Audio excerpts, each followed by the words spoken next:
Okay, so let's read a book. This is by James Allen, As a Man Thinketh. Mind is the master power that molds and makes, and man is mind. And evermore he takes the tool of thought and shaping what he wills, brings forth 1,000 joys, 1,000 ills.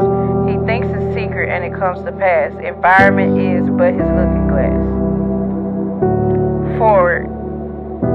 This little volume, the result of meditation and experience, is not intended as an exhaustive treatise on the much written upon subject of the power of thought.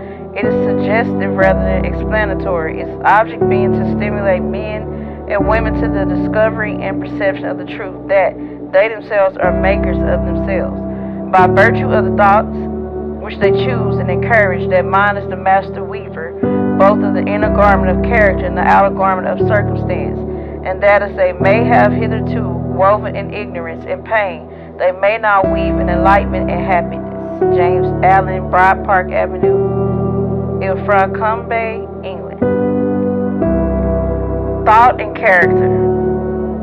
The aphorism, as a man thinketh in his heart, so is he, not only embraces the whole of a man's being, but is so comprehensive as to reach out to every condition and circumstance of his life. A man is literally what he thinks, his character being the complete sum of all his thoughts. As the plant springs from, it could not be without the seed, so every act of a man springs from the hidden seeds of thought and could not have appeared without them. This applies equally to those acts called spontaneous and unpremeditated as to those which are deliberately executed. Act is the blossom of thought, and joy and suffering are its fruits. Thus does a man garner in the sweet and bitter fruitage of his own husbandry. Thought and the mind have made us what we are. By thought was wrought and built. If a man's mind have evil thoughts, pain comes on him as comes the wheel, the ox behind. If one endure impurity of thought, joy follows him as his own shadow sure. Man is a growth by law and not a creation by artifice, and cause and effect is an absolute undeviating in the hidden realm of thought as in the world of visible and material things. A noble and godlike character is not a thing of favor or chance, but is the natural result of continued effort in right thinking, the effect of long-cherished association with godlike thoughts. An ignoble and bestial character, by the same process, is a result of the continued harboring of groveling thoughts. Man is made or unmade by himself. In the armory of thought, he forges the weapons by which he destroys himself. He also fashions the tool with which he builds for himself heavenly mansions of joy and strength and peace.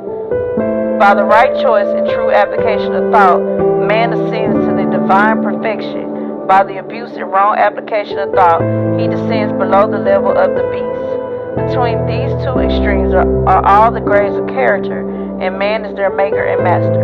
Of all the beautiful truth pertaining to the soul, which have been restored and brought to light in this age, none is more gladdening or fruitful of divine promise and confidence than this, that man is the master of thought, the molder of character, and the maker and shaper of condition, environment, and destiny.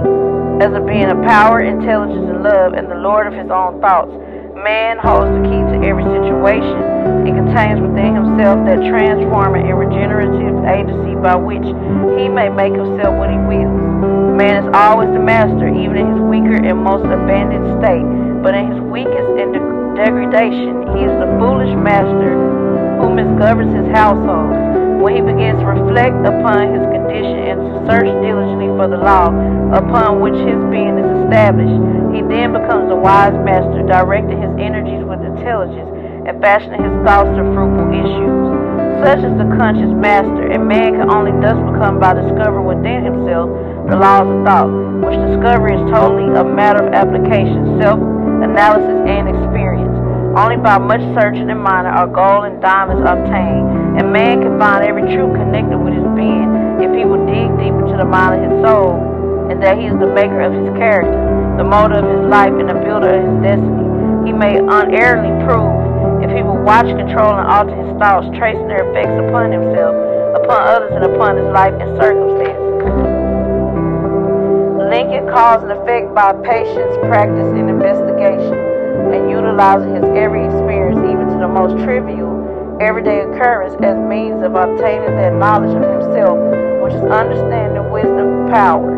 In this direction, as in no other, is the law absolute, that he that seeketh findeth, and to him that knocketh it shall be opened. For only by patience, practice, and ceaseless importunity can a man enter the door of the temple of knowledge.